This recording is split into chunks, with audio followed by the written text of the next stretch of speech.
হরি বল, জয় রাধে। সমবেত কৃষ্ণ ভক্তমণ্ডলী, গৌর ভক্তমণ্ডলী, আমার মা এবং বোনেরা, ভগবানের অপ্রাকৃত অনন্ত কৃষ্ণ কথামৃত পরিবেশন করার পূর্বে যে সকল কৃষ্ণ ভক্ত এখানে এসে উপস্থিত হয়েছেন, আমি শুভজিৎ মণ্ডল এবং আমার এই ক্ষুদ্র কীর্তন সম্প্রদায়ের পক্ষ থেকে জাতি, বর্ণ, ধর্ম, স্ত্রী পুরুষ নির্বিশেষে আপনাদের মতো সকল কৃষ্ণ ভক্তের শ্রীপাদ পদ্মে রইল আমার অনন্ত কোটি দণ্ডবত প্রণাম।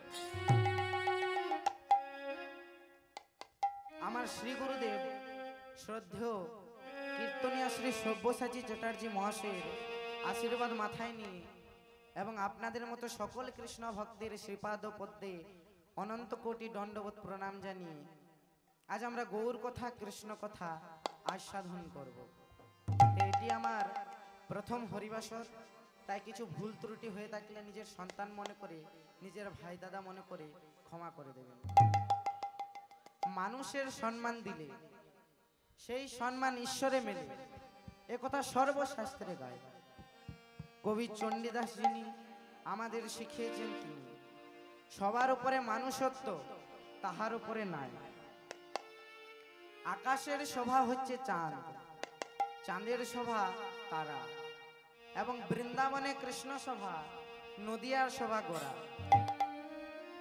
ফুলের শোভা সুগন্ধ, ফুলের শোভা সুগন্ধ, সুগন্ধের শোভা অলি। অলি কথার অর্থ হচ্ছে মধুমাছি বা ভ্রমর। ফুলের শোভা সুগন্ধ, সুগন্ধের শোভা অলি। এবং এই হরিবাসরের শোভা হচ্ছে আপনাদের মতো সকল কৃষ্ণ ভক্ত মণ্ডলী। প্রেমানন্দে নিতাই গৌর হরি বল, হরি বল। তাই নিয়ম অনুসারে যিনি এই সংকীর্তনের পিতা, যার জন্য আমরা এই হরিনাম সংকীর্তন পেয়েছি, শ্রীমন গৌর হরিকে এই হরিবাসরে আহ্বান জানিয়ে আজ আমরা ভগবত তত্ত্ব আস্বাদন করব। তাই চলুন সকলে মিলে গৌর হরিকে হরিবাসরে আহ্বান জানাই।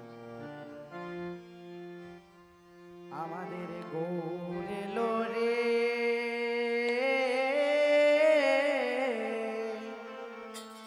এই সোনার নদিয়া,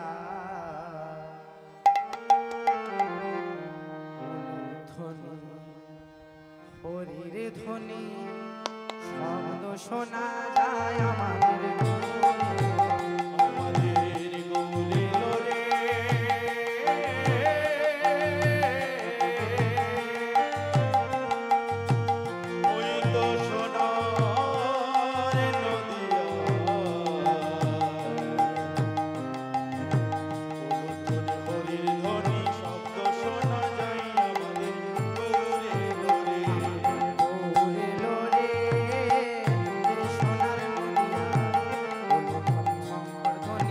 শব্দ শোনা যায় আমাদের গৌরে।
শোনা যায়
আমাদের গৌরে লোরে সোনার নদিয়ায়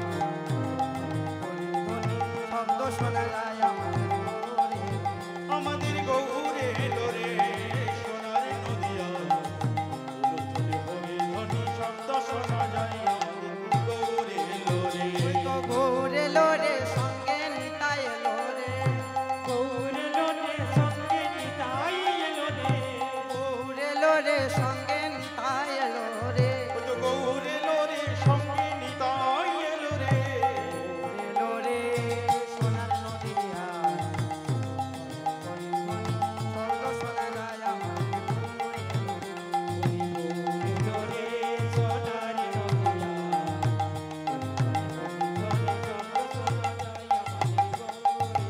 ওই তো গৌরে লোরে সোনার নদিয়া ধ্বনি শব্দ শোনা যায় আমাদের গৌরে লোরে নিতাই গৌর সংকীর্তনে নেচে নেচে যায় ওরে নিতাই গৌরী সঙ্গে নিয়ে নেচে নেচে যায় নিতাই গৌর সংকীর্তনে নেচে নেচে যায় ওই নিতাই গৌর সংকীর্তনে নেচে নেচে যায় আমাদের গৌরে লোরে সোনার নদিয়ায় শব্দ শোনা যায় লোরে সোনার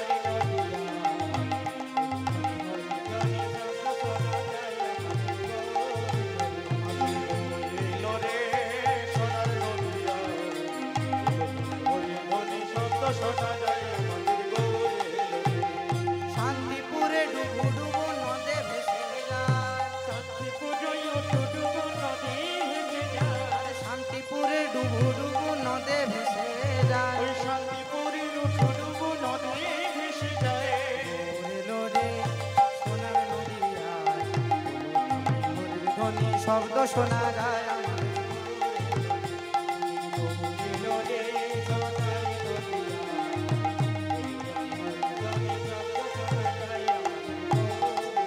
ওই তো গৌরে লোরে সোনার নদিয়ায় ধ্বনি শব্দ শোনা যায় আমাদের ধ্বনি শব্দ শোনা যায় আমাদের গৌরে লোরে আমাদের গৌরে লোরে আমাদের নিতাই লোরে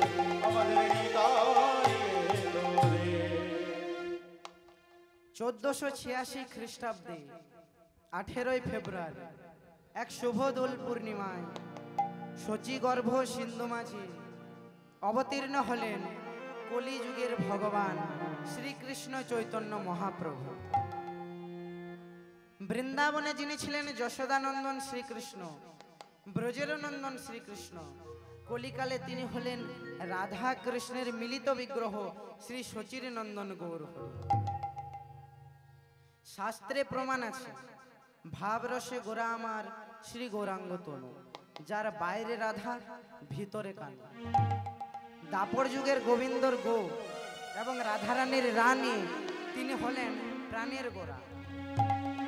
এই কলিকালে অবতীর্ণ হয়ে কলির সকল জীবকে উদ্ধার করার জন্য বলে উঠলেন, তোমরা আমার সাথে দুটি বাহু তুলে গাও, ভজ শ্রীকৃষ্ণ কহ শ্রীকৃষ্ণ লহ শ্রীকৃষ্ণের নাম রে। ভজ শ্রীকৃষ্ণ কহ শ্রীকৃষ্ণ কহ শ্রীকৃষ্ণের নাম রে ভজ শ্রীকৃষ্ণ কহ শ্রীকৃষ্ণ লহ শ্রীকৃষ্ণের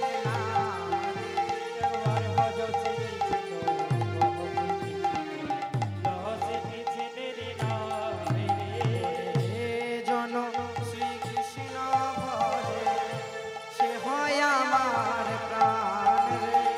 এই জন শ্রীকৃষ্ণ ভজে সে হয় আমার প্রাণ রে জন শ্রীকৃষ্ণ ভজে সে হয় আমার প্রাণ রে।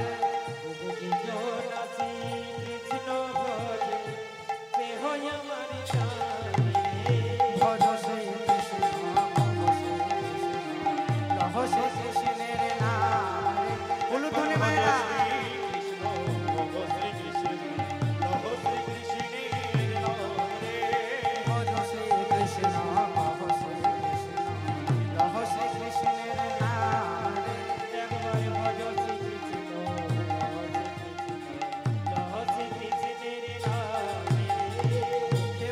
কৃষ্ণ নাম পূর্ণ হবে মনস্কাম মুখে বলো কৃষ্ণ নাম পূর্ণ হবে মনস্কাম হে বলো কৃষ্ণ নাম পূর্ণ হবে মনস্কাম মুখে বলো কৃষ্ণ নামে পূর্ণ হবে মনস্কাম। তাই বদন ভরে গাও হরি নাম মুখে বলো কৃষ্ণ নাম পূর্ণ হবে মনস্কাম বদন ভরে গাও হরি নাম রে হে বলো কৃষ্ণ নাম পূর্ণ হবে মনস্কাম বদন ভরে গাও হরি নাম মুখে বলো কৃষ্ণ নামে পূর্ণ হবে মনস্কাম।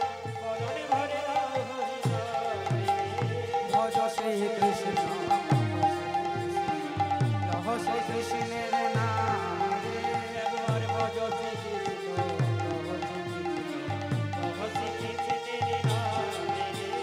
ভজ শ্রী কৃষ্ণ লহ শ্রী কৃষ্ণ লহ শ্রী কৃষ্ণের নাম রে হে জন শ্রী কৃষ্ণ ভজ সে হয় আমার প্রাণ রে। যিনি জন শ্রী কৃষ্ণ ভজ সে হয় আমার প্রাণ রে হে জন শ্রী কৃষ্ণ ভজ সে হয় আমার প্রাণ রে। জন শ্রী কৃষ্ণ ভজ, সে হয় আমার প্রাণ রে। ভজ শ্রী কৃষ্ণ লহ শ্রী কৃষ্ণের নাম একবার ভজ শ্রী কৃষ্ণ লহ শ্রী কৃষ্ণ লহ শ্রী কৃষ্ণের নাম রে ভজ শ্রী কৃষ্ণ লহ শ্রী কৃষ্ণের নাম ভজ শ্রী কৃষ্ণ লহ শ্রী কৃষ্ণ লহ শ্রী কৃষ্ণের নাম রে এবার ভজ শ্রী কৃষ্ণ, শ্রী কৃষ্ণ। উলুধ্বনি উলুধ্বনি সবাই সবাই একবার ভজ শ্রী কৃষ্ণের নাম রে। ভজ শ্রী কৃষ্ণ লহ শ্রী কৃষ্ণ একবার লহ শ্রী কৃষ্ণের নাম রে ভজ শ্রী শাস্ত্রে প্রমাণ আছে আমাদের চার যুগের চার ধর্ম আমাদের যুগ চারটি সত্য ত্রেতা দাপর এবং কলিযুগ এই সত্যের ধর্ম ধ্যান ত্রেতার ধর্ম যাগযজ্ঞ দাপরের ধর্ম নিষ্ঠা সহকারে সেবা পুজো এবং জীবেরই কারণ এই কলিযুগের ধর্ম হলো হরিনাম সংকীর্তন তাই শ্রীমন মহাপ্রভু কলিযুগের ধর্ম হরিনাম সংকীর্তন দিয়ে আমাদের মতো কৃষ্ণ ভোলা বহির্মুখী জীবকে উদ্ধার করার জন্য বলে উঠলেন হরের নাম হরের নাম হরের নাম হইব কেবলম কোলো নাচতেব নাচতেব নাচতেব গতির অন্যথা তোমরা যেখানে যে ভাবে থাকো একবার হরি বলে ডাকো যেখানে যে ভাবে থাকো একবার হরি বলে ডাকো যেখানে যে ভাবে থাকো একবার হরি বলে ডাকো যেখানে যে ভাবে থাকো, একবার হরি বলে ডাকো। সর্বশক্তি পূর্ণ হরি নাম রে সর্বশক্তি পূর্ণ হরি নাম রে সর্বশক্তি পূর্ণ হরি নাম রে সর্বশক্তি পূর্ণ হরি। যেজন হরির নাম লয় তার কোনো নাহি ভয় যেজন হরির নাম লয় তাহার কোনো নাহি ভয় যেজন হরির নাম লয় তাহার কোনো নাহি ভয় যেজন হরি নামে লয়, তার কোনো নাহি ভয়। অন্তিমেতে সর্বধামে যাইব অন্তিমেতে সর্বধামে যাই রে অন্তিমেতে সর্বধামে। বলো সবে হরি বলো বলো সবে হরি বলো বলো সবে হরি বলো প্রেমানন্দ নিতাই গৌর হরি বলো এই নাম ছাড়া নাই রে গতি বলো সবে হরি এই নাম ছাড়া নাই রে গতি বলো সবে হরি বলো এই নাম ছাড়া নাই রে গতি বলো সবে হরি পদাবলিতে কি বলা হলো? সর্বশক্তিপূর্ণ হরির নাম, অর্থাৎ ভগবানের নাম হচ্ছে সর্বশক্তিমান। এই ভগবানের নাম হচ্ছে সর্বশক্তিমান, তার একটা সুন্দর দৃষ্টান্ত রয়েছে।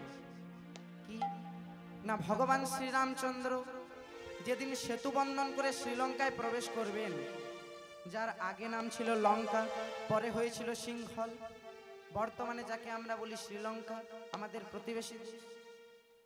তা ভগবান শ্রীরামচন্দ্র যেদিন সেতু বন্ধন করে শ্রীলঙ্কায় প্রবেশ করবেন, তখন লঙ্কাধিপতি রাবণের সেনাপতিরা রাবণকে বলছেন, মহারাজ আপনার দিন শেষ।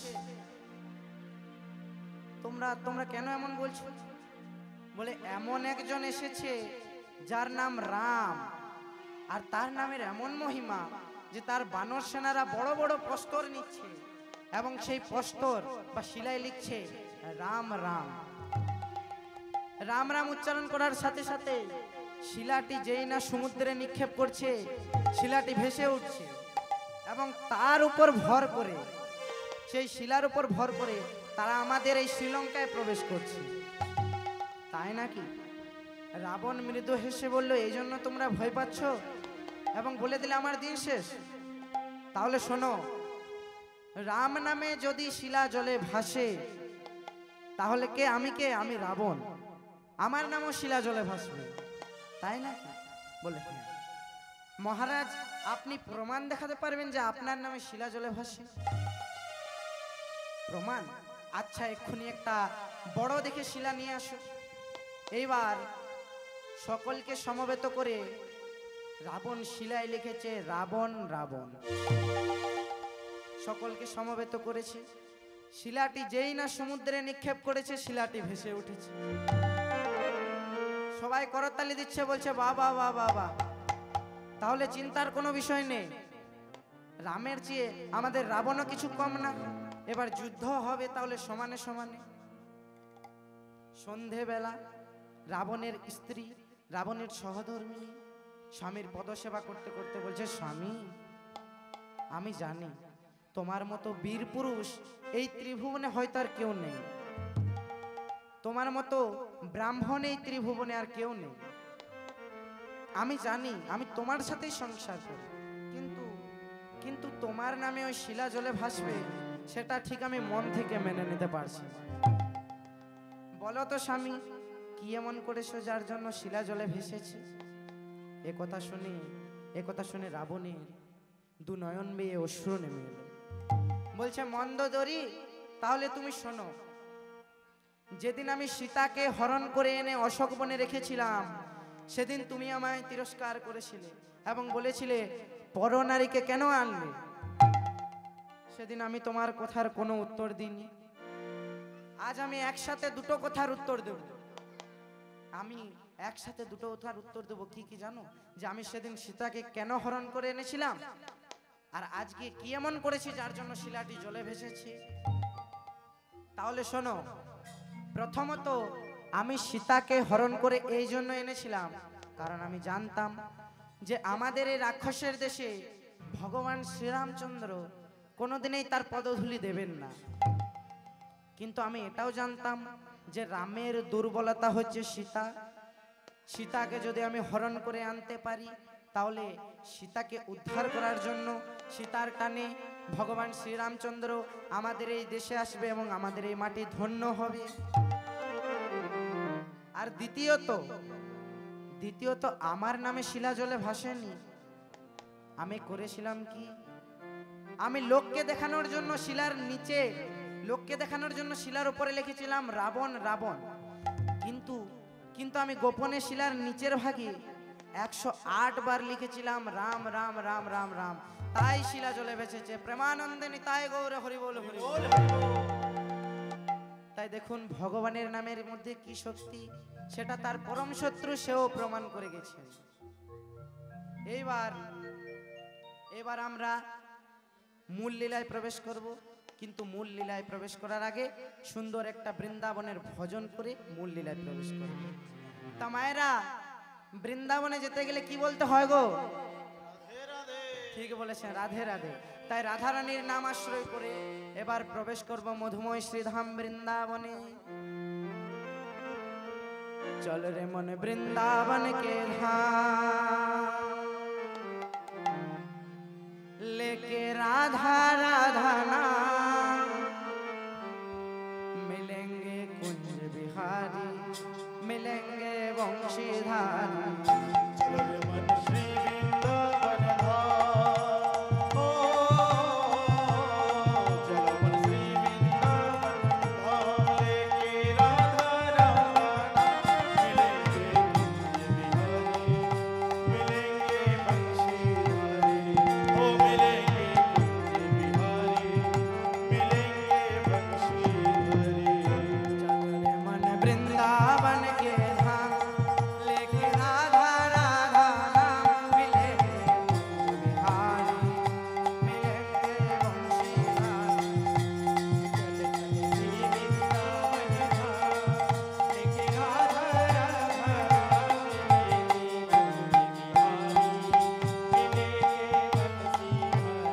ओ मिलेंगे कुंज बिहारी, मिलेंगे बंशीधारी। দেখুন মা, বৃন্দাবনে গেলে কি কি করতে হবে সেটাও বলেছে। हर शुभा जमुना में नहाएंगे, राधे राधे राधे बोल गाएंगे। ओ ओ हरि शुभा जमुना में नहाएंगे, राधे राधे राधे बोल गाएंगे। हर शुभा हर शुभा हर शुभा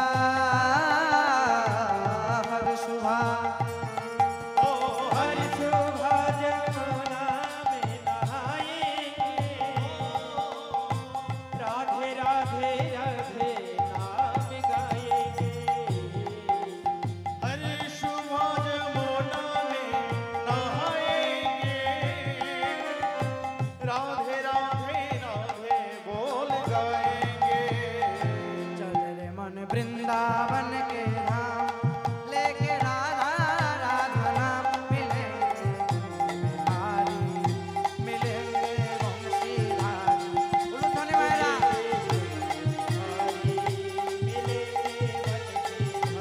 ओ मिलेंगे बिहारी, मिलेंगे बंशीधारी।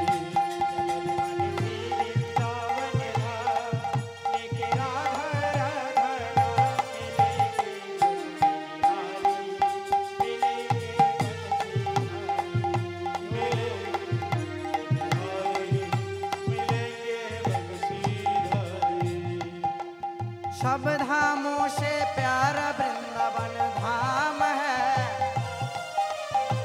सबसे मीठो मधुर श्री राधा नाम है। प्रेम से बोलो राधे राधे। सब धामों से प्यारे वृंदावन धाम है, सबसे मीठो मधुर श्री राधा नाम है। सब धामों से प्यारा वृंदावन धाम है, सबसे मीठो मधुर श्री राधा नाम है। ओ सब धामों से प्यारा वृंदावन धाम है, सबसे मीठो मधुर श्री राधा नाम है। चल रे मन वृंदावन के धाम, लेके राधा राधा नाम, मिलेंगे कुंज बिहारी, मिलेंगे वंशीधारी। चलो रे मन श्री वृंदावन धाम, लेके राधा राधा नाम, मिलेंगे कुंज बिहारी, ओ मिलेंगे बंशीधारी। ओ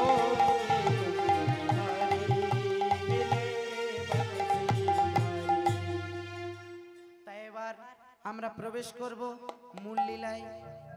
আজ আমরা যে লীলাটি আস্বাদন করব সেটি হলো যশোদার কোলে ভগবান শ্রীকৃষ্ণ, মথুরার মহারাজ কংস।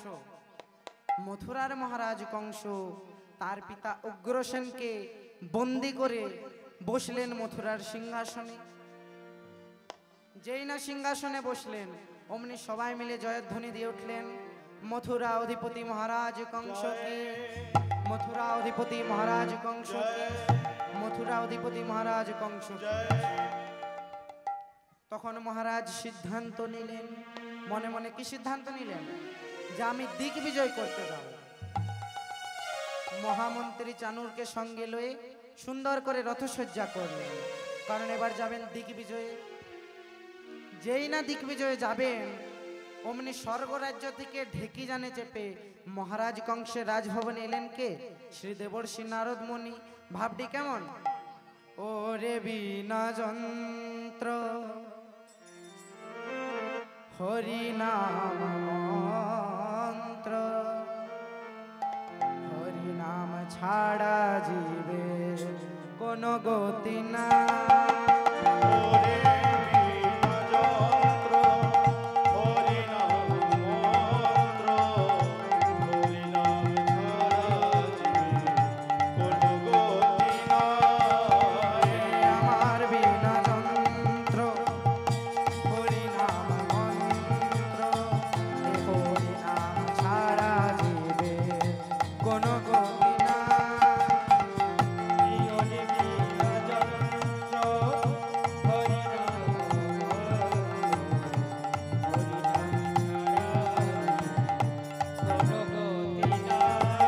ওই গোলকের প্রেম ধন হরি নাম সংকীর্তন, ওই গোলকে প্রেমধন হরি নাম সংকীর্তন। গোলকের প্রেম ধন হরি নাম সংকীর্তন।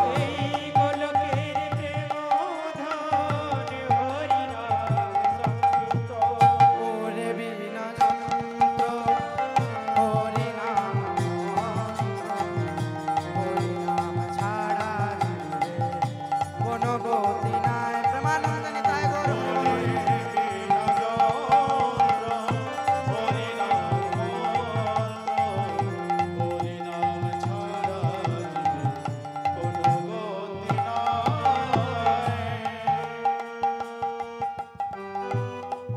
ওই গোলকের হরি নাম সংকীর্তন।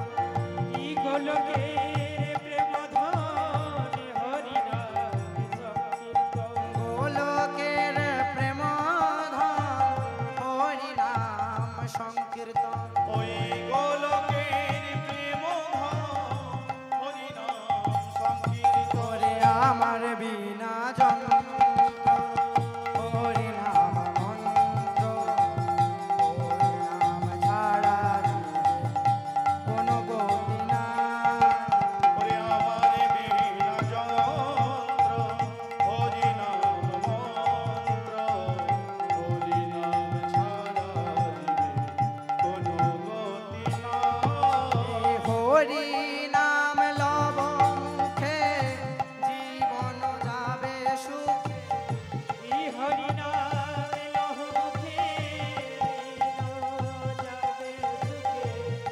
নাম লব মুখে জীবন যাবে সুখে। হরি নাম নমোখে জীবন যাবে সুখে। ওরে আমার বিনা যন্ত্র এই হরি নাম মন্ত্র, হরি নাম ছাড়া জীবে কোনো গতি না। ওরে আমার বিনা যন্ত্র হরি নাম মন্ত্র, হরি নাম ছাড়া জীবে কোনো গতি নাই। আমার বিনা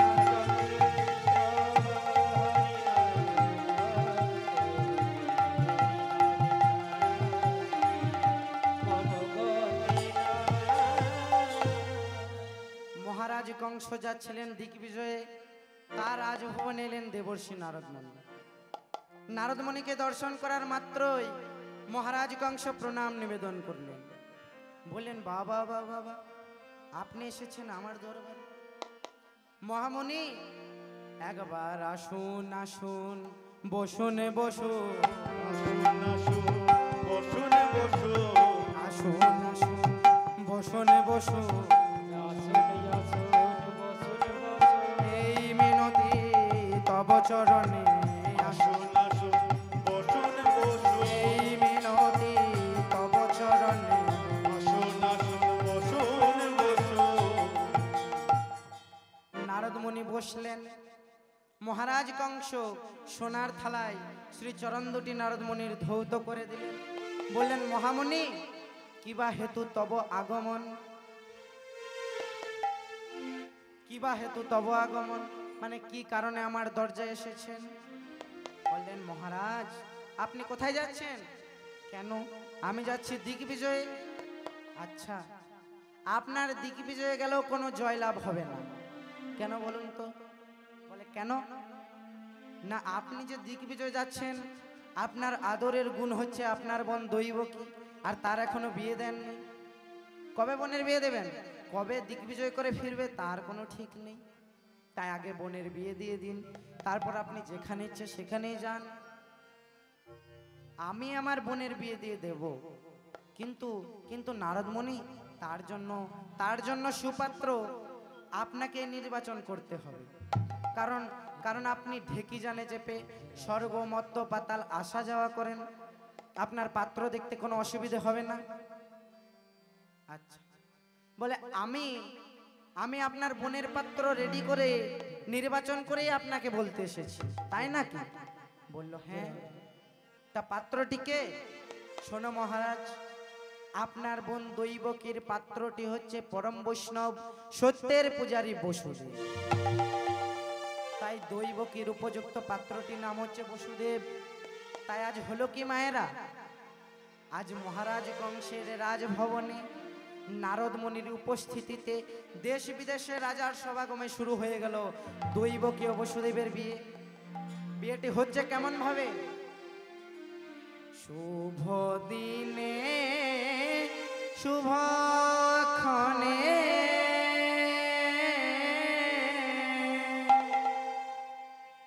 রাজা হরষিত মনে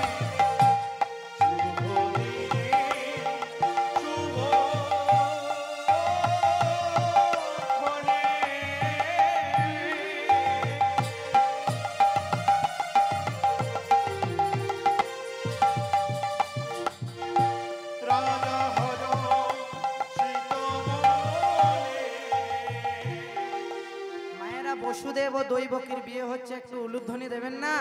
দেন দেন দেন। শুভ দিনে শুভক্ষণে রাজা হরষিত মনে, উলুধ্বনি।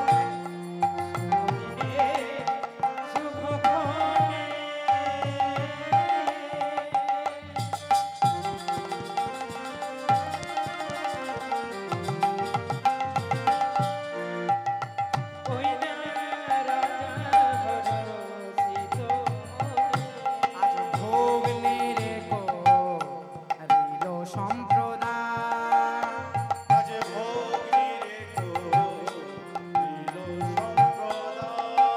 রাজা ভোগ নিরে করিল সম্প্রদান।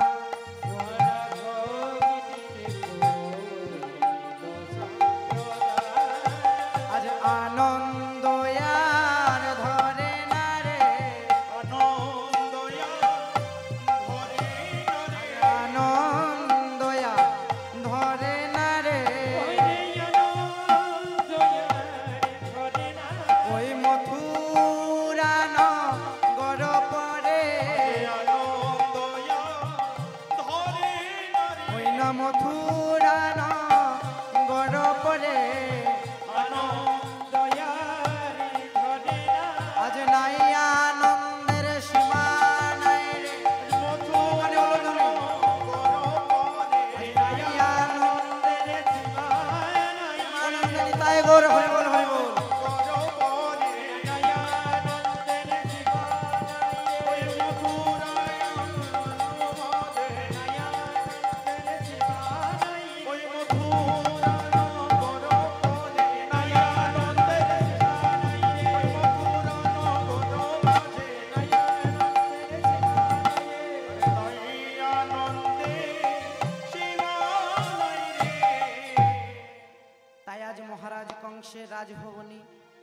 দেবকীর সাথে বসুদেবের বিয়েটি হয়ে গেল। মহারাজ কংস নিজ হস্তে সুন্দর করে রথসজ্জা করলেন। কারণ কারণ বোনকে রাখতে যাবেন শ্বশুর বাড়িতে। রথের মধ্যে বসলেন দৈবকীয় বসুদেব এবং স্বয়ং মহারাজ কংস হলেন রথের সারথি। রথকে চালিয়ে নিয়ে যাচ্ছেন, চলেছেন চলেছেন চলেছেন। যেই না মধ্য রাস্তায় এলেন, অমনি আজ আকাশ মার্গ থেকে আকাশবাণী হলো। কি আকাশবাণী হলো? শোনো শোনো মহারাজ,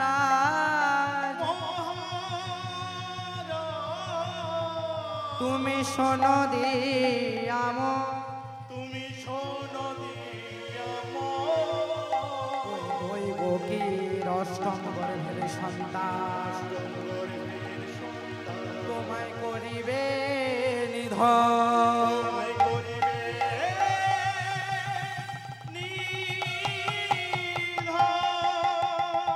তোমার আনন্দ আর রবে না, আনন্দ রবে না, তোমার আনন্দ আর রবে না।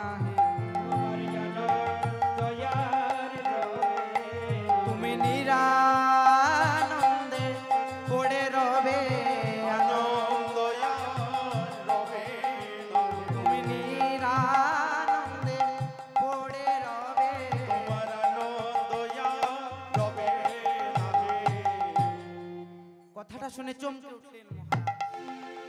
মনে মনে চিন্তা করলেন, এই জন্য আমি আমার বোনের বিয়ে দিলাম যে তার অষ্টম গর্ভের সন্তান হবে আমার প্রাণ হত্যার কারণ। আমি দৈবকীকেই বধ করে দেব। আমি যদি দৈবকীকেই বধ করে দিই, তাহলে তাহলে তার কোনো সন্তান ও সন্ততি এই ত্রিভুবনে জন্ম নেওয়ার কোনো কথাই নেই। রথের মধ্যে অসিকে উত্তোলন করে মহারাজ কংস দৈবকীর কেশ ধরে দৈবকীকে বধ করতে গেলেন। যেই না বধ করতে যাবেন, অমনি সত্যের পূজারী বসুদেব মহারাজ কংসের চরণ দুটি জড়িয়ে ধরে বলছেন, মহারাজ এ কি করছেন আপনি?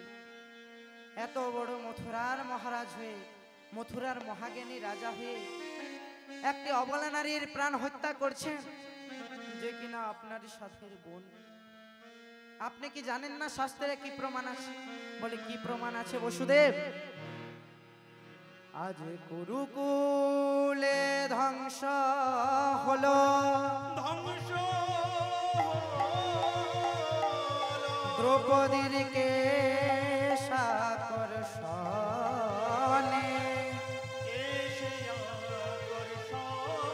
আজ রাবণ রাজা হলো ধ্বংস,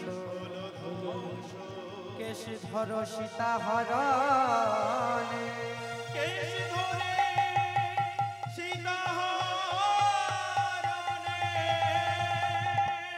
তুমি এমন কর্ম করো না রাজা, তুমি এমন কর্ম করো না রাজা। তোমার যেমন কর্ম তেমন ফল, তোমার যেমন কর্ম তেমন ফল।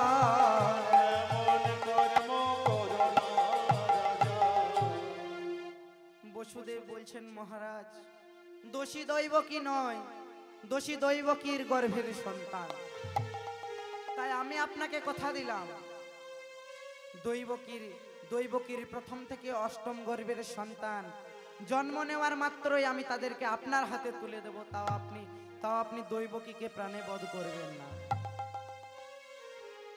মহারাজ কংস বলছেন, বসুদেব ও বসুদেব, আমি জানি তুমি ভালো লোক, ভালো মানুষ, কিন্তু দৈবকী তো মা, মায়ের মমতা। ও যদি সন্তানগুলিকে দেওয়ার ভয়ে লুকিয়ে লুকিয়ে পালিয়ে যায়, তাহলে একটা শর্তে আমি ছেড়ে দিতে পারবো। কি শর্ত? না যতদিন না পর্যন্ত তোমাদের প্রথম থেকে অষ্টম গর্ভের সন্তান এই ত্রিভুবনে জন্ম নেয়, ততদিন পর্যন্ত আমার ওই নির্জন কারাগারে বন্দি থাকতে হবে।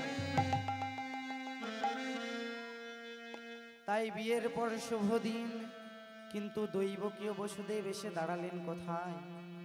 মহারাজ কংসের নির্জন কারাগারে। আজ তাদের অবস্থাটি কেমন? আজ মথুরাতে কংসের কারাগারে দেবকী বসুদেব কাঁদে।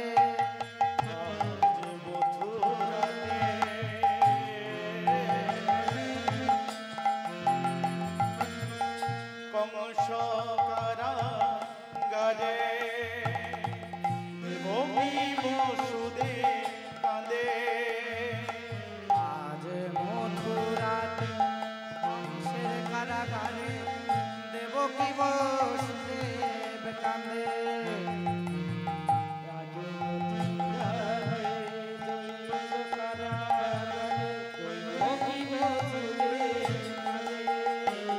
আজ কাঁদে রে আমার দেবকী কাঁদে। কাঁদে কাঁদে রে আমার দেবকী কাঁদে কাঁদে রে আমার বসুদেব কাঁদে।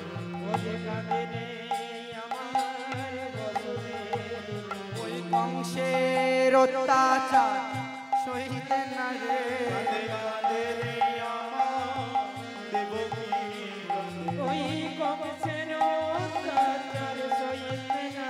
কাঁদে কাঁদে রে আমার বসুদেব কাঁদে। তাই বিয়ের পর শুভ দিন, কিন্তু দৈবকীয় বসুদেব এসে দাঁড়ালেন মহারাজ কংসের নির্জন কারাগারে। আজ কারাগারে কারাগারে থাকতে থাকতে তাদের দিন কাটতে লাগলো। দিন কাটতে কাটতে সময় ও নিয়ম অনুসারে দৈবকী আজ তার প্রথম গর্ভের সন্তানকে জন্ম দেয়। সন্তানটিকে জন্ম দেওয়ার মাত্রই কি বলছেন জানেন? সন্তানটিকে জন্ম দেওয়ার মাত্রই স্বামী দেবতার হাতে তুলে দিল। নিতাই গৌর হরি বল হরি বল হরি বল। সন্তানটিকে জন্ম দেওয়ার মাত্রই বসুদেবের হাতে তুলে দিয়ে বলছে, এই নাও স্বামী, তুমি তোমার প্রতিজ্ঞা রক্ষা করো স্বামী। এবার বসুদেব সেই সন্তানটিকে কোলে নিয়ে চললেন কোথায়? মহারাজ কংসের রাজভবনে। ভাবটি কেমন? আজ শিশু পুত্র কোলে লয়ে যায় রে বসু কেঁদে কেঁদে। শিশু পুত্র কোলে লইয়ে জয় রে বসু কেঁদে কেঁদে। শিশু পুত্র কোলে লয়ে যায় রে বসু কেঁদে কেঁদে।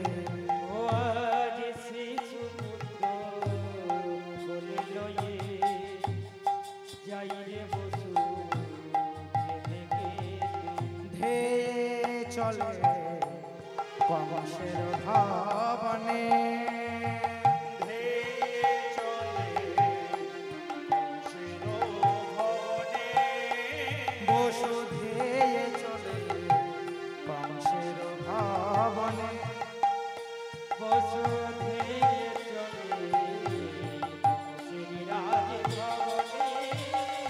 যায় রে বসু কেঁদে কেঁদে। ওরে জয় রে বসু কেঁদে কেঁদে। যায় রে বসু কেঁদে কেঁদে। চলে যা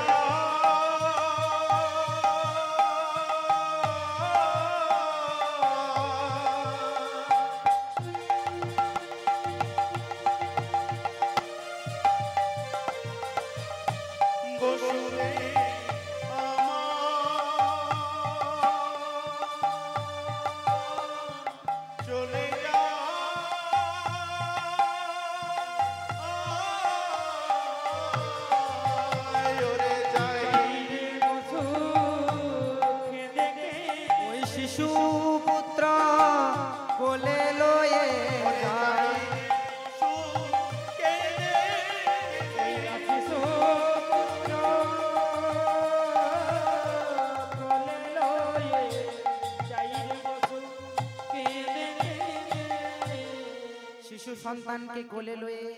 শিশু সন্তানকে কোলে লয়ে বসুদেব এসে পৌঁছলো মহারাজ কংসের রাজভবনে।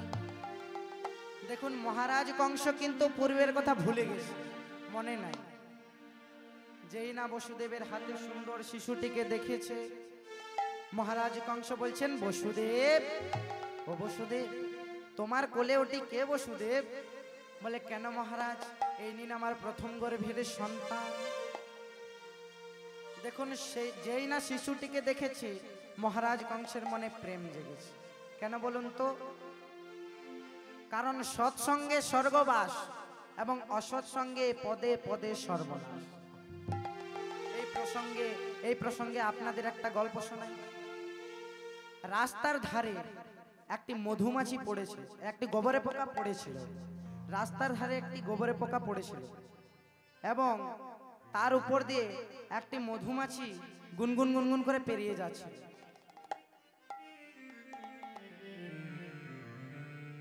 তার উপর দিয়ে মধুমাছিটি পেরিয়ে যাচ্ছে। গোবরে পোকাটি বলছে, মধুমাছি দেখো, তোমারও যেই কুলে জন্ম, আমারও সেই কুলেই জন্ম।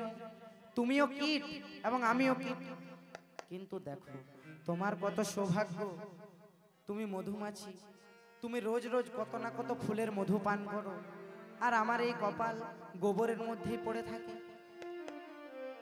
মধুমাছিটি বলছে, বন্ধু, তোমারও কি ফুলের বনে গিয়ে ফুলে মধু পড়ার, ফুলের মধু পান করার ইচ্ছে আছে? বলে, হ্যাঁ ইচ্ছে তো আছে, কিন্তু তা হবে কি করে? মধুমাছিটি বলছে, আমি আছি তো। সৎসঙ্গ হয়ে গেল। এবার মধুমাছিটি করলো কি, গোবরে পোকাটিকে পিঠে চাপিয়ে নিয়ে গেল কোথায়? একদম ন্যাশনাল ফ্লাওয়ার, পদ্মের বনে। একটা পদ্ম ফুলের মধ্যে দুই বন্ধুতেই বসলো, মধুমাছি গোবরে পোকা। গোবরে পোকাটিও ফুলের মধু পান করছে আর মধুমাছিটিও পান করছে, তার প্রতিদিনের অভ্যাস। গোবরে পোকাটি ফুলের মধু পান করছে, আর একবার করে মধুমাছির দিকে তাকাচ্ছে। ফুলের মধু পান করছে, একবার করে মধুমাছির দিকে তাকাচ্ছে। বলছে, বন্ধু, আজ যদি আমি তোমার সাথে দেখা না হতো, তাহলে এই সৌভাগ্য হতো না, ফুলের মধু পান করার সৌভাগ্য হতো না। বলে, বন্ধু, বেশি কথা না বলে আজকের দিনটা পেয়েছো, আজকে ফুলের মধু পান করে নাও, পরে আর এমনি দিন আসবে কিনা কোনো ঠিক নেই। ফুলের মধু পান করছে দুজনে। এবার ফুলের মধু পান করতে করতে সন্ধে হয়ে গেছে। দেখবেন সন্ধ্যা হলে পদ্ম ফুলের যে পাপড়িগুলো থাকে নিজের থেকে বন্ধ হয়ে যায়। সায়েন্সের অনুযায়ী পদ্ম ফুলের পাপড়ি বন্ধ হয়ে যায়। সেটি মধুমাছির জানা আছে, কারণ সে প্রতিদিন আসে। সেটা তো আর গোবরে পোকার জানা নেই। সন্ধে হওয়ার আগে মধুমাছি উড়ে পালিয়ে গেছে। এইবার গোবরে পোকাটিকে সন্ধ্যা হওয়ার সাথে সাথেই পদ্ম ফুলটি ভিতরে টেনে নিয়েছে। গোবরে পোকা মনে মনে চিন্তা করছে, বাহ, এ তো নরম বিছানা, ফুলের বিছানা।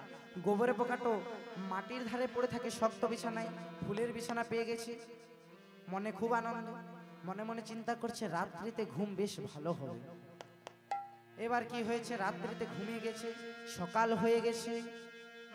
সকালবেলায় একজন কৃষ্ণ ভক্ত মৃদু মৃদু কৃষ্ণ গান করতে করতে এসছে সে পদ্মের বনে। সেই কৃষ্ণ ভক্তের বাড়িতে রাধা গোবিন্দ আছে। সে প্রতিদিন রাধা গোবিন্দের শ্রীচরণে একটা করে পদ্ম ফুল অর্পণ করেন। এবার সে পদ্মের বনে এসেছে, তুলেছে না তুলেছে কোন ফুলটি, যেটিতে আছে গোবরে পোকা। এবার ফুলটি তুলেছে, নিয়ে গেছে বাড়িতে। গোবর পোকাটির যেই না ঘুম ভেঙেছে, এবার ফুলটি যেহেতু রাধা গোবিন্দের শ্রীচরণে অর্পণ করবেন, ফুলটিকে ভালো করে গঙ্গার মধ্যে স্নান করিয়েছে। গোবর পোকাটির ঘুম ভেঙেছে যেই না, হয়েছে কি, গঙ্গার জলে স্নান হয়ে গেছে। মনে মনে চিন্তা করছে, বা ভালোই হলো, গঙ্গার জলে স্নান হয়ে গেল। এইবার যেই না ফুলটিকে রাধা গোবিন্দের শ্রীচরণে অর্পণ করেছেন, গোবর পোকাটি উকি মেরে দেখছে, প্রভু তুমি। তা দেখুন সৎসঙ্গের ফলে কি হলো গো, একটি গোবরে পোকা রাস্তার ধারে পড়েছিল, সৎসঙ্গ লাভ হলো, ফুলের বনে যাওয়া হলো, ফুলের মধু পান করা হলো, আর কি কি হলো, গঙ্গার জলে স্নান হলো, রাধা গোবিন্দের দর্শন হলো, প্রেমানন্দে নিতাই গৌর হরিবোল হরিবোল। তাই এবার মূল লীলায় প্রবেশ করি। যেই না শিশু সন্তানটিকে কোলে নিয়েছে, মহারাজ কংসের মনে প্রেম জেগেছে। কেন? जिसका जीवन में मिला सत्संग है उसका हर घड़ी आनंद ही आनंद है। उलूध्वनि। जीवन में मिला सत्संग है, उसका हर घड़ी आनंद ही आनंद है। जिसका जीवन में जिसका जीवन में जिसका जीवन में मिला सत्संग उसका हर घड़ी आनंद ही आनंद है।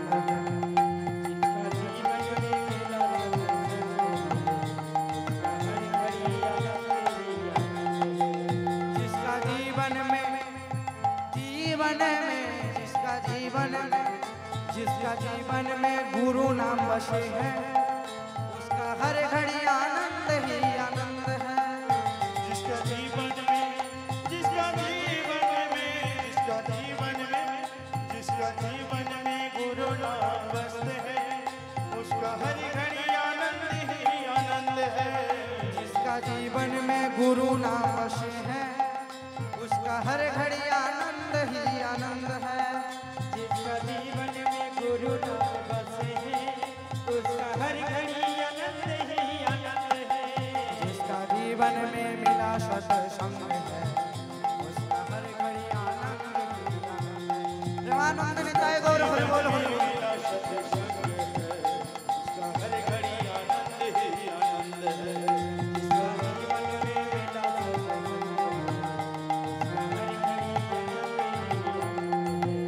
जिसका जीवन में जिसका जीवन में राधे नाम बसे हैं उसका हर घड़ी आनंद ही आनंद है। प्रेम से बोलो राधे राधे। जिसका जीवन में राधा नाम बसते हैं उसका हर घड़ी आनंद ही आनंद है। जिसका जीवन में राधे नाम बसे हैं उसका हर घड़ी आनंद ही आनंद है। जिसका जीवन में राधे नाम बसे है उसका हर घड़ी आनंद ही आनंद है। जिसका जीवन में मिला सत्संग है उसका हर घड़ी आनंद ही आनंद है। जिसका जीवन में मिला सत्संग है उसका हर घड़ी आनंद ही आनंद है। जिसका जीवन में मिला सत्संग है उसका हर घड़ी आनंद ही आनंद है। ओ जिसका जीवन में मिला सत्संग है उसका हर घड़ी आनंद ही आनंद है। जिसका जीवन में राम नाम बसे है उसका हर घड़ी आनंद ही आनंद है। जिसका जीवन में राम नाम बसते हैं उसका हर घड़ी आनंद ही आनंद है। जिसका जीवन में राधे नाम बसे है उसका हर घड़ी आनंद ही आनंद है। जिसका जीवन में राम नाम बसे है उसका हर घड़ी आनंद ही आनंद है। जिसका जीवन में मिला सत्संग है उसका हर घड़ी आनंद ही आनंद है। जिसका जीवन में मिला सत्संग है उसका हर घड़ी आनंद ही आनंद है। जिसका जीवन में मिला सत्संग उसका हर घड़ी आनंद ही आनंद है। उसका हर घड़ी आनंद ही आनंद है। उसका हर घड़ी आनंद ही आनंद है। সন্তানটিকে বধ করলো না, পেরিয়ে গেল। মহারাজ কংস সন্তানটিকে বধ করলেন না, পেরিয়ে গেল। এবার বসুদেব সেই সন্তানটিকে দেবকীর হাতে তুলে দিয়ে বলছে, এই নাও দেবকী, তোমার দাদা সন্তানটিকে বধ করলো না। মহারাজ কংস বলছেন, একে আমি কেন বধ করব না জানো বসুদেব? বলে, এ তো আমার শত্রু নয়, সম্পর্কে ভাবি না হয়। তো আমার শত্রু নয়, সম্পর্কে ভাবলে হয়। এ তো আমার শত্রু নয়, সম্পর্কে ভাবি না হয়। এ তো আমার শত্রু নয়, সম্পর্কে ভাবি না হয়। বধ করিতে প্রাণ বড় কাঁদে গো, বধ করিতে প্রাণ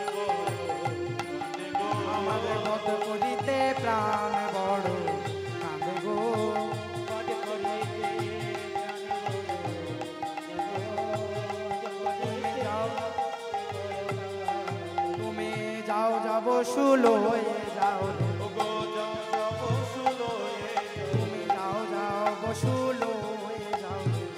যাও যাও বসু লয়ে যাও। আমি রূপ দেখে ভুলে গেলাম, যাও যাও বসু লয়ে যাও। আমি রূপ দেখে ভুলে গেলাম, যাও যাও বসু লয়ে যাও। আমার বধ করিতে প্রাণ বড় কাঁদে গো।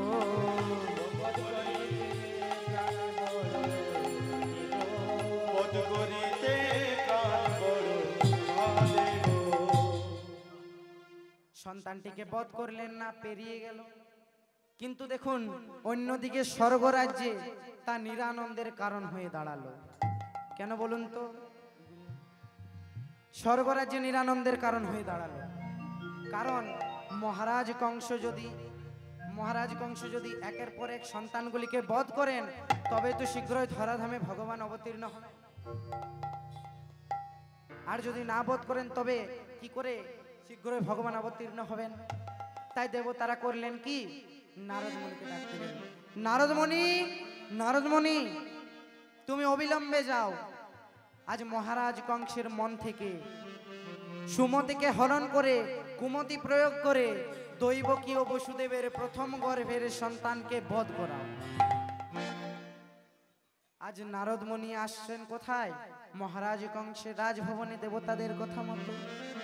ভাবটি কেমন? এ তো ভাবি নারায়ণ, এত বলি চলেন মুনি ভাবি নারায়ণ। এ তো বলে চলেন মুনি ভাবি নারায়ণ। বলো ধনী মায়েরা, আজ কংসর রাজ ভবনে দিলা দর্শন।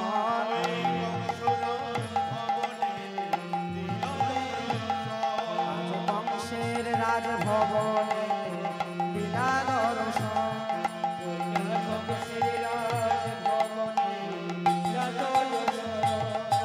আনন্দ আর ধরে না, আনন্দ আর ধরে না। মুনিবর দেখে কংসে, আনন্দ আর ধরে না। মুনিবর দেখে কংসে। আনন্দ আর ধরে না। তাই নারদমণি উপস্থিত হলেন মহারাজ কংসের রাজভবনে। মহামুনিকে দর্শন করার মাত্রই মহারাজ কংস প্রণাম নিবেদন করলেন। বললেন, মহামুনি, কিবা হেতু তব পুনরাগমন? আগের বারে যখন এসেছিল তখন বলেছিল কিবা হেতু তব আগমন। এবার বললেন কিবা হেতু তব পুনরাগমন?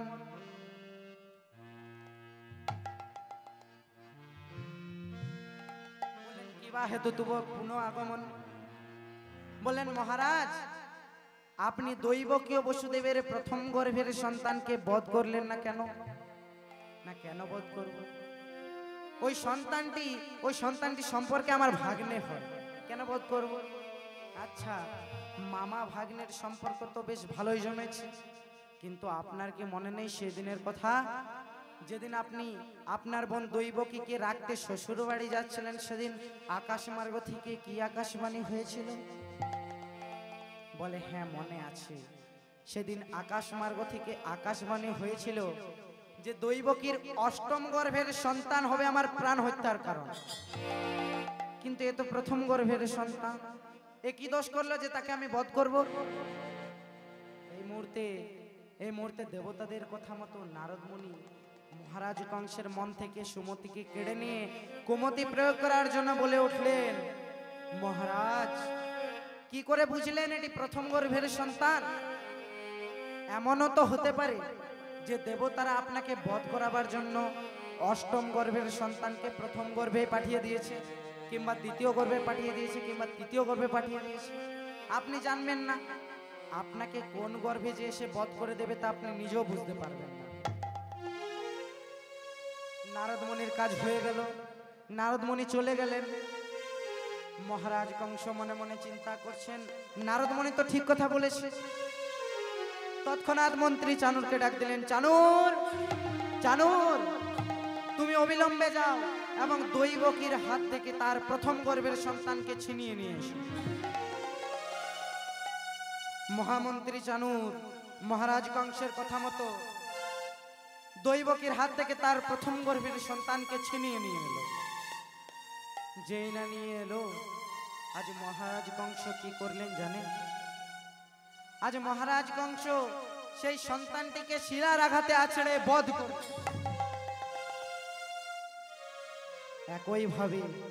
একইভাবে মহারাজ কংস দৈবকীয় বসুদেবের একটা নয়, দুটো নয়, তিনটে নয়, একইভাবে 6টি সন্তানকে মহারাজ কংস নিধন করলেন। এখানে অনেকের মনে প্রশ্ন জাগতে পারে কি, যে মহারাজ কংসের পিতা কি নাম গো? মহারাজ কংসের পিতার নাম, মহারাজ কংসের পিতার নাম কি?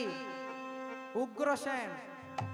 মহারাজ কংসের পিতা উগ্রসেন যদি এত ধার্মিক হয়, এত ভালো মানুষ হয়, তাহলে তার পুত্র কংস কেন এত অধার্মিক, এত দুষ্টু, দুরাচারী, পাপাচারী কেন?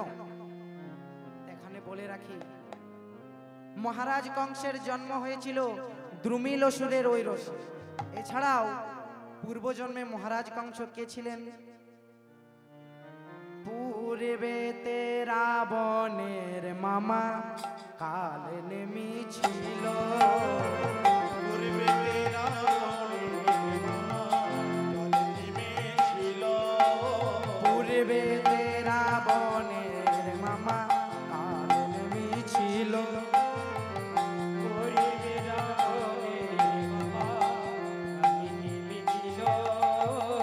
তারপরেতে কংস সেই তো জন্ম নিল।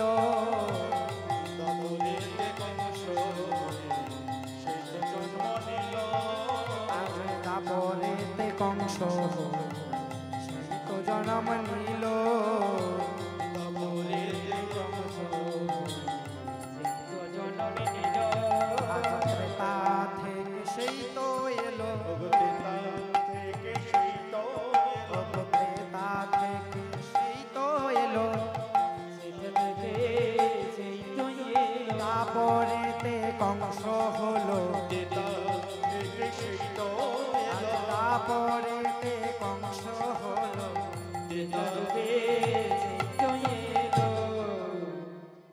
তাই মহারাজ কংস যখন দেবকী ও বসুদেবের 6টি সন্তানকে নিধন করলেন, তাই মা বসুন্ধরা হলেন পাপ ভারে জর্জরিত। মা বসুন্ধরা আমার করলেন কি? ক্ষীরোদ সাগরের কূলে গিয়ে পূর্ণ ব্রহ্ম নারায়ণের নিলেন শরণ। কেমন ভাবে? এসো হে হে এসো নারায়ণ। এসো হে এসো নারায়ণ। এসো হে এসো নারায়ণ। ये चले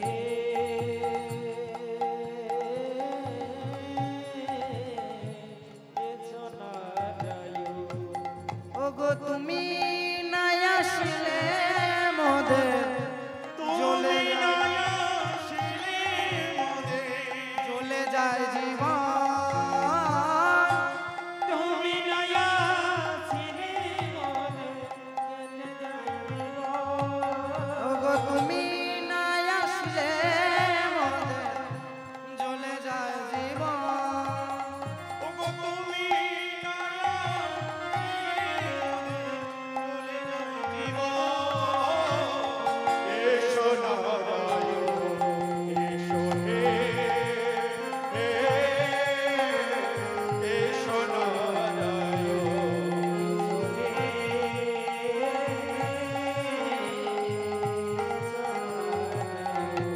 এসো হে এসো নারায়ণ। ধরায় যদি এসো হরি,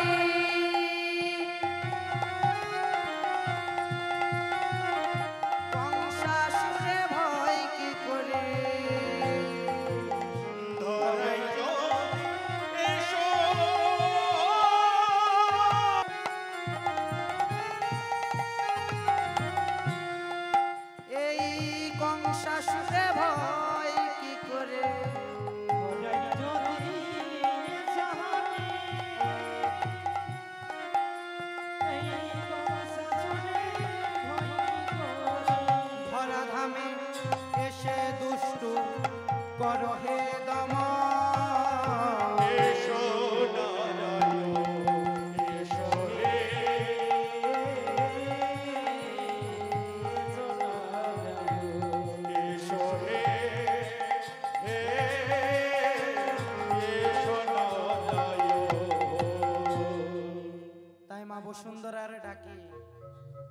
বসুন্ধরার ডাকে পূর্ণ ব্রহ্ম নারায়ণ মা বসুন্ধরাকে দেখা দিয়ে বললেন, বসুন্ধরা তুমি চিন্তা করো না।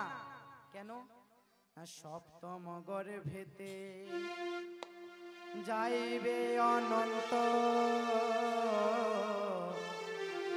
অষ্টমেতে আমি যাব।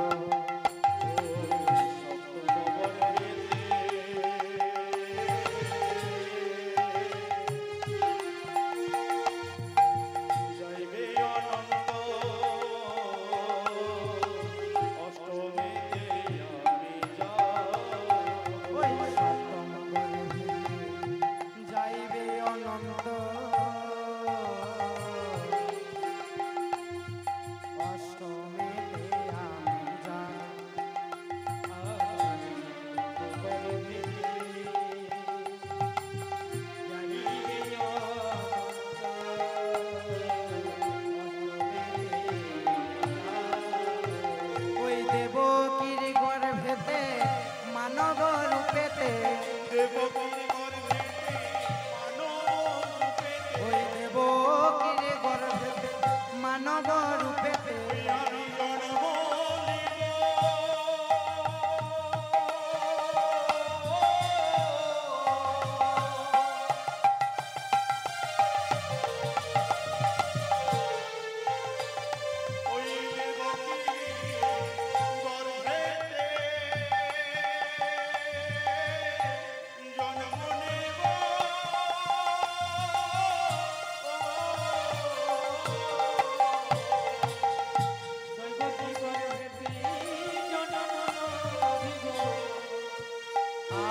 ধরাই গিয়ে জনম নেব,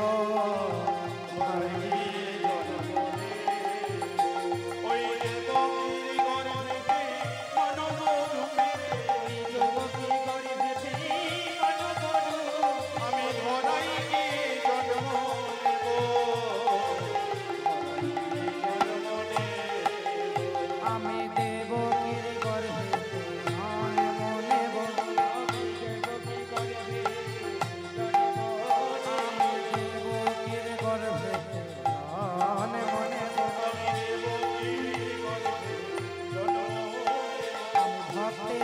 বাঞ্ছা পুরাইব, আমি ভক্তের বাঞ্ছা পুরাইব।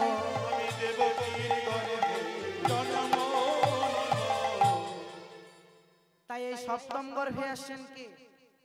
অনন্ত দেব বা বলরাম। অন্যদিকে স্বর্গরাজ্যে দেবতারা আবার চিন্তায় পড়লেন। কেন? না যেভাবে দুষ্টু মহারাজ কংস একের পর এক দৈবকীয় বসুদেবের সন্তানগুলিকে নিধন করলেন, অমনি তো সপ্তম গর্ভে বলরামকে তো বধ করে দেবেন। তাহলে কি করা যায়? দেবতারা নিরুপায় হয়ে যোগমায়াকে করলেন স্মরণ। যোগমায়ার অপরূপ মায়ার দ্বারা দৈবকীর সপ্তম গর্ভের সন্তানকে বলরামকে রোহিণীর গর্ভে করলেন সঞ্চালন। মহারাজ কংস মনে মনে চিন্তা করছে যে দৈবকীর সপ্তম গর্ভ বুঝি নষ্ট হয়ে গেছে, কিন্তু তা তো নষ্ট হয়নি বল। তা দেবকীর গর্ভ থেকে সঞ্চালিত এই রোহিণীর গর্ভে বলরাম রূপে জন্ম নেবে। এইবার অষ্টম গর্ভ। এই অষ্টম গর্ভে কে আসবেন? স্বয়ং ভগবান ঈশ্বর পরম কৃষ্ণ সচিদানন্দ বিগ্রহ, অনাদির আদি গোবিন্দম সর্বকারণের কারণ। দেখতে দেখতে যেই না অষ্টম গর্ভের 10 মাস 10 দিন পূর্ণ হলো, অমনি আজ হলো কি? আজ বৈকুণ্ঠ ছাড়িয়া হরি লক্ষ্মী নারায়ণ, বৈকুণ্ঠ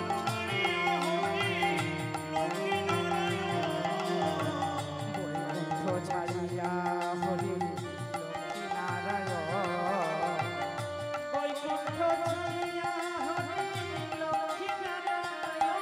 আজ কংসের কারাগারে আসি বিনা দর্শন। উলুধ্বনি।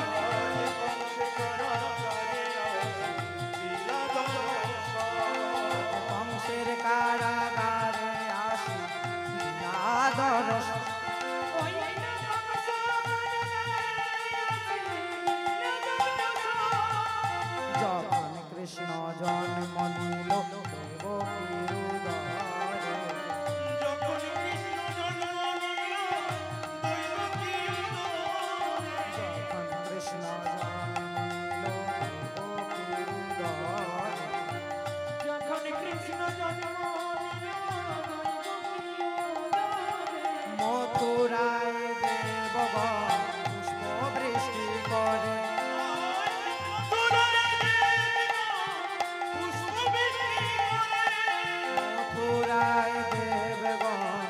পুষ্প বৃষ্টি কর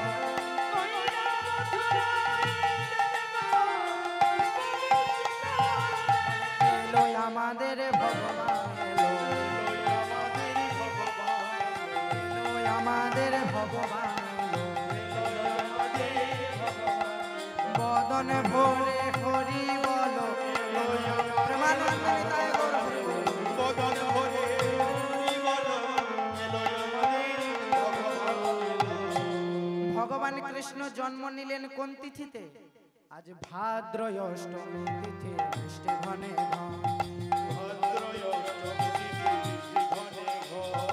ভাদ্র অষ্টমী তিথি বৃষ্টি ঘনে ঘন। উলুধ্বনি আমার শুভ ক্ষণে জন্ম নিলেন মানিকর। শুভ দিনে জন্ম নিল নিকরত।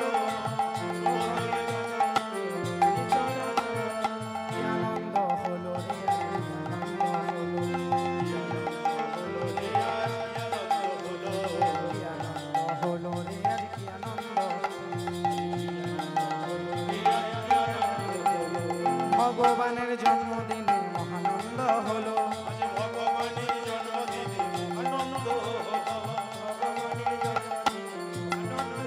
তোমরা হরি হরি বলো রে হরি প্রেমানন্দে তাই গৌর হরি হরি হরি বলো রে। মায়েরা উলু উলু দাও গো উলু উলু দাও গো। উলু উলু দাও গো। আজ ভগবানের জন্মদিনে উলু উলু দাও গো। ভগবানের জন্মদিনে উলু উলু দাও গো। আজ ভগবানের জন্মদিনে হরি হরি বলো রে প্রেমানন্দে তাই গৌর হরি হরি। তাই এই অষ্টম গর্ভে বড়ই ঐশ্বর্যপূর্ণ ভগবান জন্ম নিলেন। এইবার যোগমায়ার মায়াতে তখন সকলেই আবদ্ধ। একমাত্র চেতনা ছিল পিতা বসুদেবের। পিতা বসুদেব দৈবকীকে উঠিয়ে দিয়ে বলছেন, কি বলছেন? উঠো গো দেবকী ধনী, দেখো পুত্রের মুখ খানি। ওঠো গো দেবকী ধনী, দেখো পুত্রের মুখখানি। তুমি উঠো গো দেবকী ধনী, দেখো পুত্রের মুখ খানি।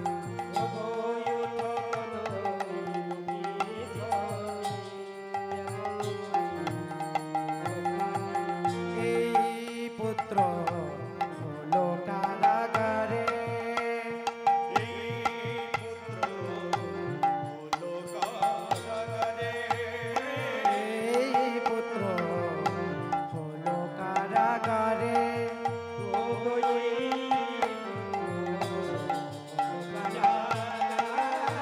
তুমি এমন পুত্র ধরো উদরে, তুমি এমন পুত্র ধরো উদরে। তুমি কষ্ট পাও গো কারাগারে, তুমি কষ্ট পাও গো এই কারাগারে। পুত্র নয় গো মেঘের বিজুলি,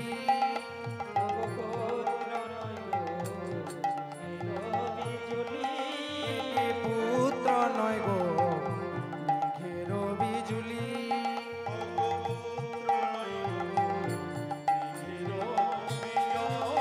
যেন আকাশ ছেড়ে চাঁদ নেমেছে, যেন আকাশ ছেড়ে আজ চাঁদ নেমেছে। ষোলো কলায় পূর্ণ শশী, ওই ষোলো কলায় পূর্ণ শশী।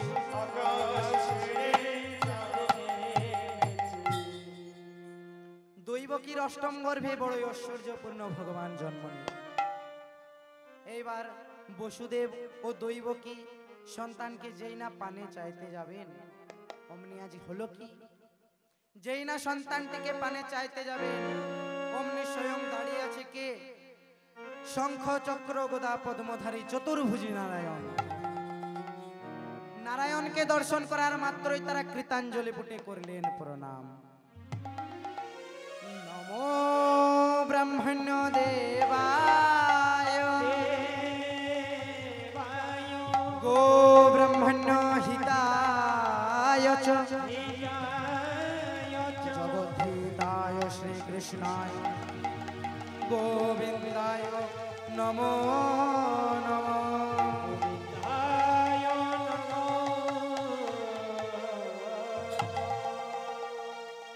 সাথে সাথে ভগবান তাদেরকে মায়ায় জড়িয়ে দিয়ে বলছেন, মা, ওগো মা, তুমি তুমি মা হয়ে এই পুত্রকে প্রণাম করছো? বলে, তুই কে বাবা? এত বড় নির্জন কারাগারে আমার শূন্য হৃদয় পূর্ণ করে ডাকলি। বল না বাবা, তুই কি? তুমি আমায় চিনতে পারোনি মা? আমি তোমারই পুত্র গো, আমি তোমারই সন্তান, স্বয়ং নারায়ণ। কি বললি খোকা? তুই তুই আমার পুত্র নারায়ণ? তা হ্যাঁ বাবা, যার পুত্র স্বয়ং ভগবান, যার পুত্র স্বয়ং নারায়ণ, সে মায়ের এত কষ্ট কেন বল না বাবা? সে মায়ের এত দুঃখ কেন, এত যন্ত্রণা কেন? ঠিক বলেছ মা, তোমার খুব কষ্ট, তাই না মা? কিন্তু তোমার কি মনে নেই আগত আগত সেই ত্রেতা যুগের কথা? ত্রেতা যুগে তুমি ছিলে কৈকেয়ী এবং আমি ছিলাম রাম। রাজা দশরথকে কঠিন ব্যাধি থেকে মুক্তি দিয়ে তুমি দুটি বর লাভ করেছিলে। প্রথমবারে তুমি আমায় 14 বৎসরের জন্য বনবাসে পাঠিয়েছিলে এবং দ্বিতীয়বারে তুমি তোমার পুত্র ভরতকে অযোধ্যার রাজা করে নিজের রাজমাতা হবে ভেবেছিলে, তাই না মা? কিন্তু কাঁদালে যে কাঁদিতে হয়, এটি শাস্ত্রের নিয়ম। তুমি তুমি রাজমাতা হয়ে বড়ই হেসেছিলে এবং আমার মা কৌশল্যা বড়ই কেঁদেছিল। সেই কান্না দাপর যুগে কেঁদে কেঁদে তোমায় শোধ করতে হবে। এবার দৈব কি বলছে বাবা? আমি পাপ করেছি, আমি অন্যায় করেছি, আমি পাপের প্রায়শ্চিত্তে জন্ম করব। কিন্তু কিন্তু আয় না বাবা, একবার আমার স্থান পান করবি, আয়। বলে, সে পথ যে তুমি রাখনি মা।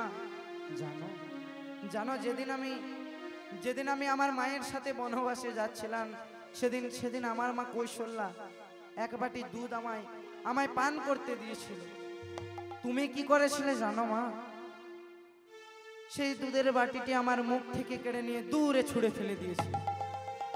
সেদিন আমি বলেছিলাম, আগত দাপর যুগে আমি তোমার গর্ভেই জন্ম নেব, কিন্তু তোমার স্তন দুগ্ধ আমি পান করব না। একপাশে নির্বাক হয়ে দাঁড়িয়েছিলেন পিতা বসুদেব। এবার ভগবান পিতা বসুদেবকে উদ্দেশ্য করে বললেন, বাবা বাবা, তোমার চিন্তার কোনো বিষয় নেই বাবা, তোমার চিন্তার কোনো বিষয় নেই। তোমার এই পুত্রকে কেউ বধ করতে পারবে না। কিন্তু চলো, এই মুহূর্তে তুমি আমায় নন্দালয়ে বা গোকুলে রেখে দিয়ে আসো।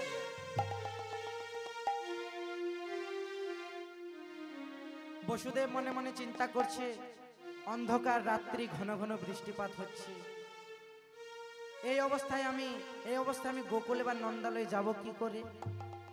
তখন ভগবানের মায়াতে হয়েছে কি, বসুদেবের লোহ যে হাতকুড়ি সব খুলে গেছে।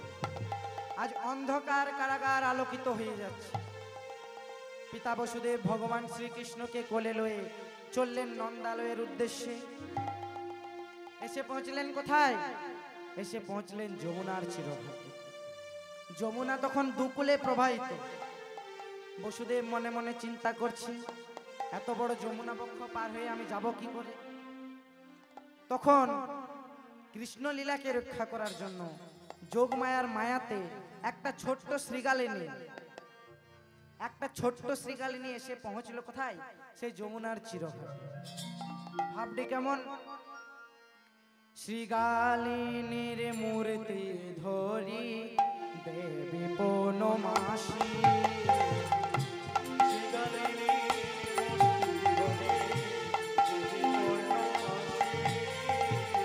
শ্রীগালিনীর মূর্তি ধরি দেবী পৌর্ণমাসী,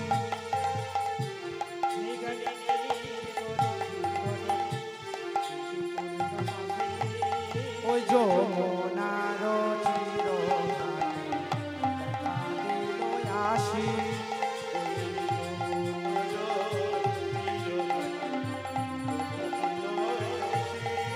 ওই যমুনার চির দেখা দিল আসি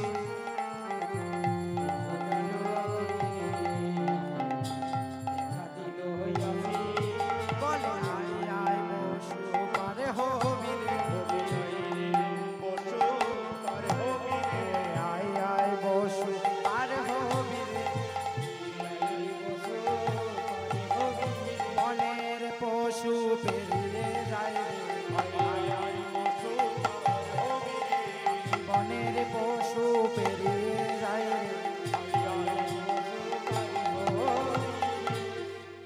বসুদেব মনে মনে চিন্তা করছে একটা ছোট্ট শ্রীগালিনী যদি যমুনা বক্ষ পার হয়ে যেতে পারে তাহলে আমি কেন পারবো না।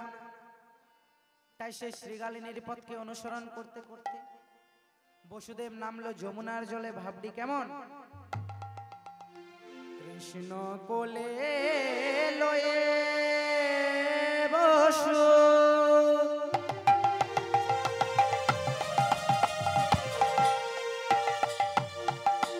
যমুনায় নামিল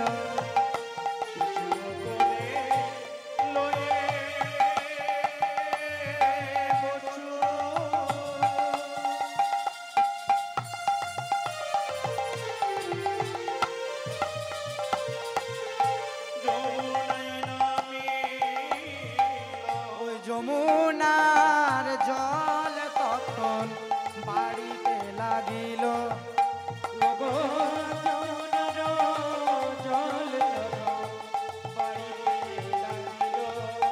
ওই যমুনার জল তখন বাড়িতে লাগিল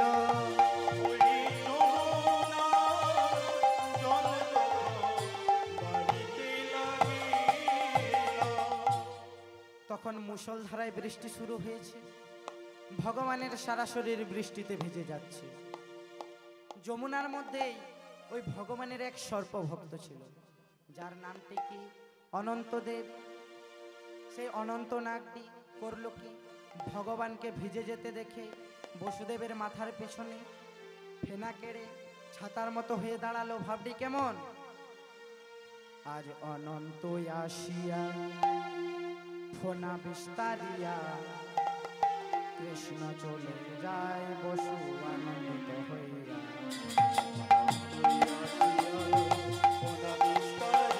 ধনে বলুন ধনে অনন্ত আসিয়া ফোনা বিস্তারিয়া কৃষ্ণ চলে যায় বসু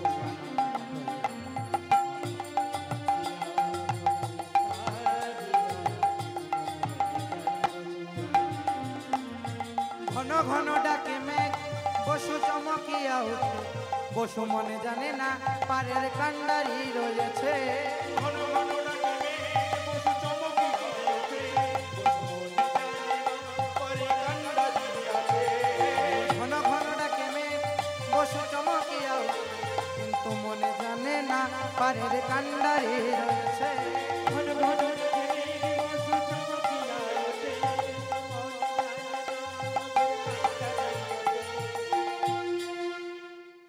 কৃষ্ণ কোলে লয়ে বসু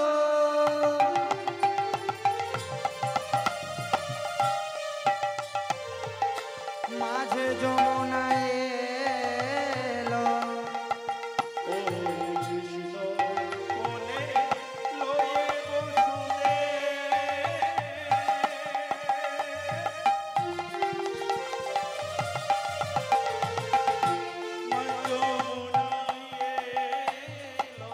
কৃষ্ণ কোলে লয়ে বসু ওই না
পেয়ে গেল বিরজার জীবন মাধবের পেয়ে গেল বিরজার জীবন। যমুনার জলে পড়ে গেলেন শ্রী গোবিন্দ, যার মূল উদ্দেশ্য হলো পূর্বের বিরজা, আজকে যমুনার মনোবাসনা পূর্ণ করা। তাই আবার পিতা বসুদেব যমুনার মধ্যে পুত্রকে অন্বেষণ করতে লাগলেন। পুত্রকে অন্বেষণ করতে করতে আবার পেলেন, কিন্তু এতক্ষণ ভগবান ছিলেন চতুর্ভুজী, এবার হলেন দ্বিভুজী। যিনি বৃন্দাবনের মাধুর্যময় কৃষ্ণ, তিনি থাকলেন যমুনার জলে, এবং যিনি কংস নিধনকারী ঐশ্বর্যময় ভগবান, তিনি উঠলেন পিতা বসুদেবের কোলে। এবার পিতা বসুদেব সেই পুত্র সন্তানটিকে কোলে লয়ে চললেন কোথায়? নন্দালয়ের উদ্দেশ্যে।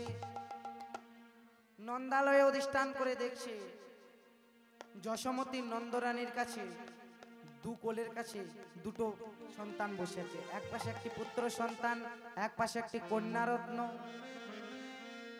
আজ দেখিতে দেখিতে দুই অঙ্গ এক অঙ্গ হইল, তাহা দেখে বসুদেব অবাক হইল।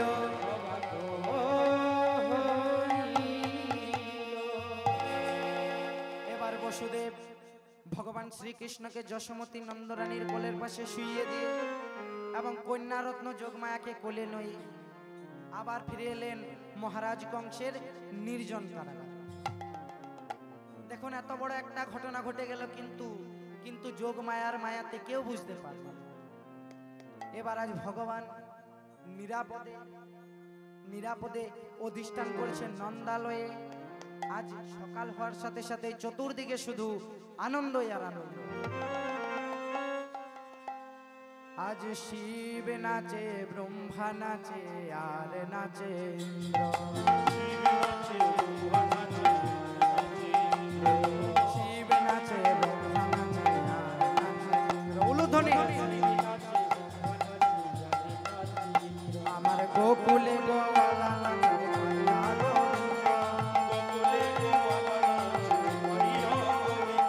গোকুলে গোয়ালা নাচে,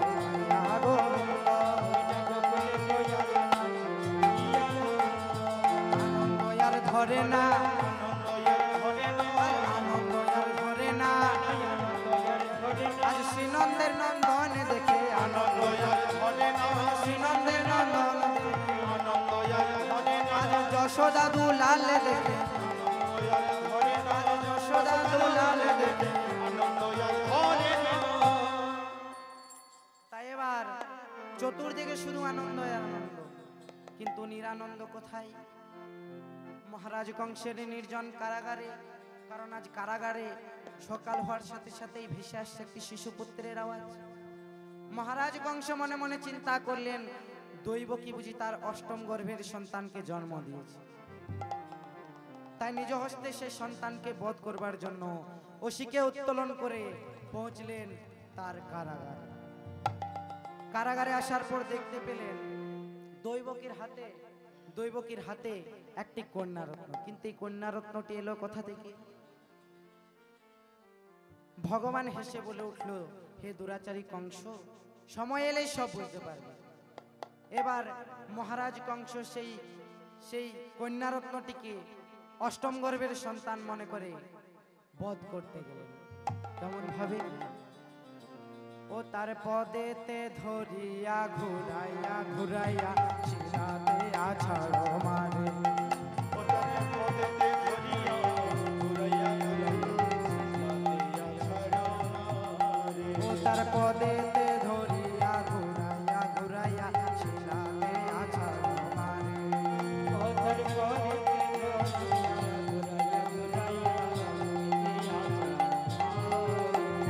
কংসের বৈরী আকাশ উপরি, নানা কংসের বৈরী আকাশ উপরি, আজ অষ্টভুজা রূপ ধরে।